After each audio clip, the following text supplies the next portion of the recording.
उस बंदे ने अफगानिस्तान में इंफ्रास्ट्रक्चर बनाया हुआ है। वो बंदा किसी के दबाव में नहीं आता।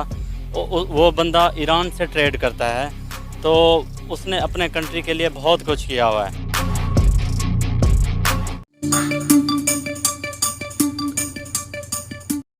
ग्लोबली जो कि तकरीबन आपको पता होगा कि 52 मुस्लिम ममालिक हैं। कोई मुस्लिम ममालिक के कोई भी लीडर को सिलेक्ट नहीं किया गया। उसके मुताबिक अगर 205 मुल्क हैं दुनिया के अंदर और वहाँ के किसी भी लीडर को सिलेक्ट नहीं किया गया। इसमें जो बाइडन जो कि अमेरिका का लीडर सदर है, उसका रैंकिंग भी तकरीबन 19वां नंबर है और टॉप पर इस टाइम नरेंद्र मोदी है। कोई ना कोई बात तो होगी ना। कल्चर जो है उसने डेवलपमेंट किया है, लोगों को मुतारफ़ करवाया, जो कि हम पाकिस्तानियों में ये चीज़ नहीं है। ये लॉबिंग का प्रोसेस जो है ना, इंडिया बड़े देर से कर रहा है, तो वो इस मामले में हमसे आगे हैं।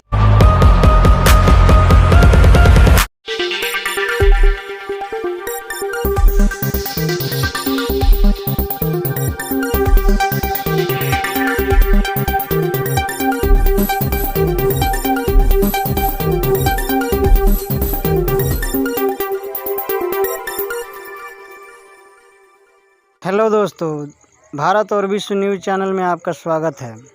भारत के प्रधानमंत्री नरेंद्र मोदी की लोकप्रियता देश में ही नहीं बल्कि विदेशों में भी है। अप्रूवल रेटिंग एजेंसी के एक सर्वे में यह बात सामने आई है कि पीएम मोदी ने विश्व के कई नेताओं को पीछे छोड़ दिया है।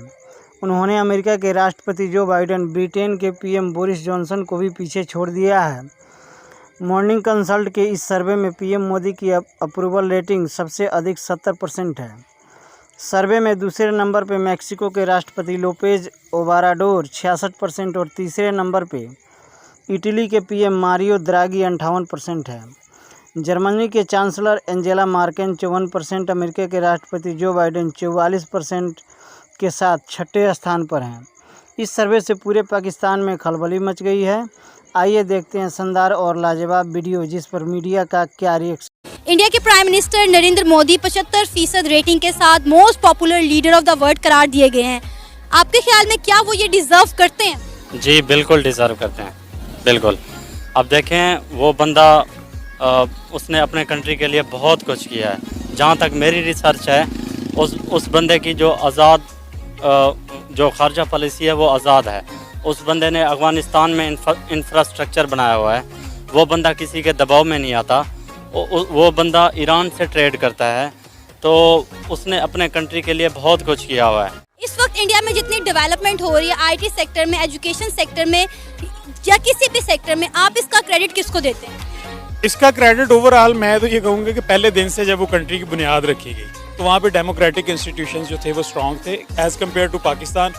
तो इसी वजह से उन्होंने जो एक लंबा और कंसिस्टेंट सफ़र तय किया है, हम उसमें थोड़ा सा लैग कर गए, बल्कि काफ़ी लैग कर गए। मैं ये कहूँगा हमारी जो पॉलिटिक्स है वो टोटली सेंटर्ड है अराउंड आप क्या ले सेक्टेरियनिज़म या जो है रीजनलिज़म है, या फिर हम कहीं ना कहीं प्रॉक्सी वार का हिस्सा है।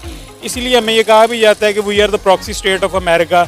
तो हमारे बहुत सारे हमें इम्पेडिमेंट्स जो है एज़ कम्पेयर टू इंडिया जो है वो फेस करना पड़े। इंडिया को वो इम्पेडिमेंट्स उस तरह से फेस नहीं करना पड़े, और रिसोर्सफुल भी है इंडिया। दूसरा ये है कि उनकी कम्युनिटी के जो लोग बैठे हैं, मैं लास्ट फ्यू डेज़ कुछ दिन पहले जो है मैं ये सर्वे देख रहा था कि 10-12 इंटरनेशनल बड़ी कंपनीज़ दी हुई थी। Definitely top of the list companies थी, वो बिलियनियर्स थी कंपनीज एसेट्स के मामले में। तो उनके जो सीईओज थे वो इंडियंस से शो किए। मैंने लेटर ऑन रीवेरीफाई किया तो वो इंडियंस ओरिजिन के थे, but they were living in America for long, मतलब वो एक लंबे अरसे से अमेरिका में रह रहे थे। तो ये लॉबिंग का प्रोसेस जो है ना, इंडिया बड़े देर से कर रहा है, तो वो इस मामले में हमसे आगे हैं। आजकल के दौर में हम ये कहें, हम डंडा उठा के जिहाद करते हैं, कश्मीर को लेते हैं, या जंगें करते हैं, कश्मीर को लेते हैं, यूं कभी भी हल नहीं होगा। इंडिया से ट्रेड बंद करते हैं, कश्मीर का मसला हल हो जाएगा। कश्मीर का मसला तब हल होगा जब हमारी इकोनॉमी स्ट्रांग होगी। हम तो एक यूनाइट नेशन ही नहीं है। हम काला बाग डैम बना रहे थे, मुशर्रफ साहब बना रहे थे, जो वो डिक्टेटर थे बेशक थे, उनकी जो अच्छी चीज़ है उसको अप्रिशिएट करना चाहिए।